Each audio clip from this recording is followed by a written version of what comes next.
Good morning, everyone. Happy Friday. Welcome to Up with KREM. I'm Tim Pham. And I'm Cody Proctor, and we also want to welcome you if you're streaming us on KREM 2 Plus.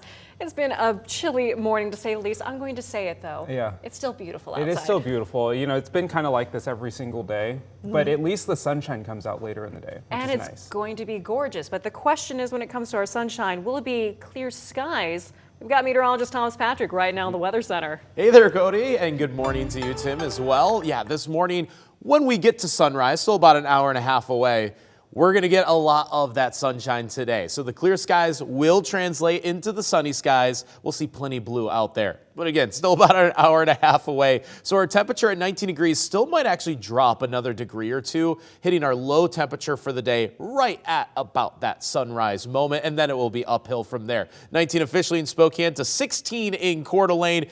But we are promising a day filled with sunshine. That will boost those temperatures into the 30s. Thomas, thank you so much. And let's take a live look at our traffic impact this morning. This is a look at I-90 and US 2 at this time. For the most part, it looks like traffic is moving fairly at a decent clip.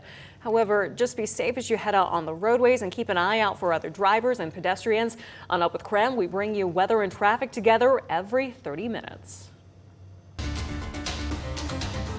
As the point-in-time count pushes forward, this year's Homeless Connect provided hundreds of people with everyday resources. KREM 2's Brandon T. Jones live for us in Spokane County this morning. Brandon, what's next as volunteers continue their work? Good morning.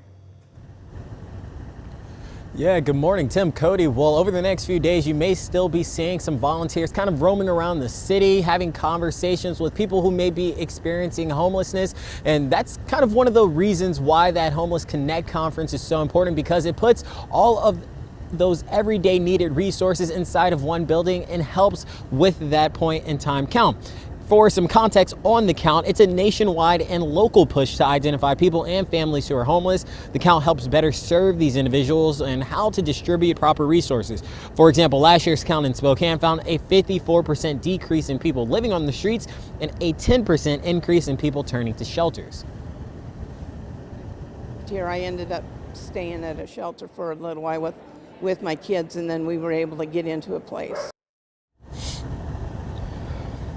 So the point in time count continues today, and volunteers will be going to different shelters throughout the city. That'll take place today through Wednesday when the count will be completed. From there, the data is sent to the Washington State Department of Commerce and the U.S. Department of Housing and Urban Development. Again, that is helping with identifying how much resources are needed in a particular city like Spokane. But for now, reporting live here in downtown Spokane, Brandon T. Jones, KREM 2 News.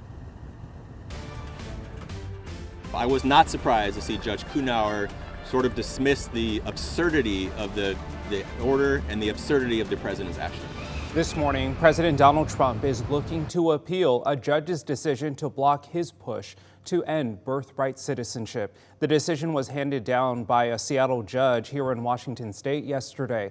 Birthright citizenship was enshrined into the Constitution and protected under the 14th Amendment. Yesterday, that federal judge in Seattle said Trump's order was blatantly unconstitutional. We are really relieved, frankly, that at least this court has seen the blatant unconstitutional action of this president, and now we're back to the status quo. We're back to the rule that has been the law of this land now for generations, that you are an American if you were born in the United States. Obviously, we'll appeal it. They put it before a certain judge in Seattle, I guess, right? And there's no surprises with that judge. On Capitol Hill, the president's allies doubled down on Trump's executive order, introducing a bill to make it law. Meanwhile, Washington's attorney general joined 12 other states to issue a joint statement to the Trump administration about using state resources for immigration enforcement. It reads in part, the U.S. Constitution prevents the federal government from commandeering states to enforce federal laws. It goes on to say, right now, these vague threats are just that, empty words on paper. But rest assured, our states will not hesitate to respond if these words become illegal actions.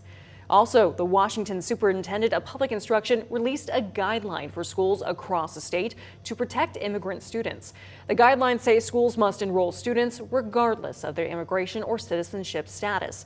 It also says schools have no legal obligation to enforce immigration laws and that students are not required to answer questions or provide documentation to immigration officials.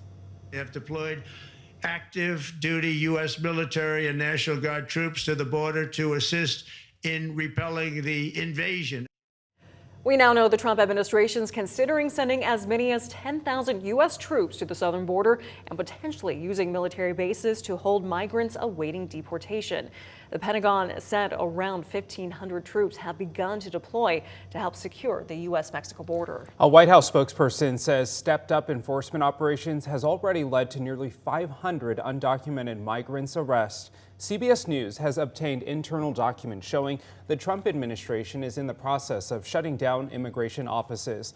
The offices were set up by the Biden administration in multiple Latin American countries. Meanwhile, the Department of Homeland Security is authorizing other federal law enforcement agencies like the DEA and ATF to assist in immigration enforcement efforts. This morning, the Laken-Riley Act is awaiting the president's signature. The bill was passed by the Republican-controlled Senate this week. Yesterday, House Speaker Mike Johnson signed the bill. The bill was named after Laken-Riley, whose death sparked national outrage last year. The 22-year-old nursing student was murdered by an illegal immigrant from Venezuela on UGA's campus. Hundreds turned out for her memorial services. The act would require the Department of Homeland Security to take into custody undocumented immigrants who've been charged with theft and other crimes. The bill could be the first measure President Trump signs into law.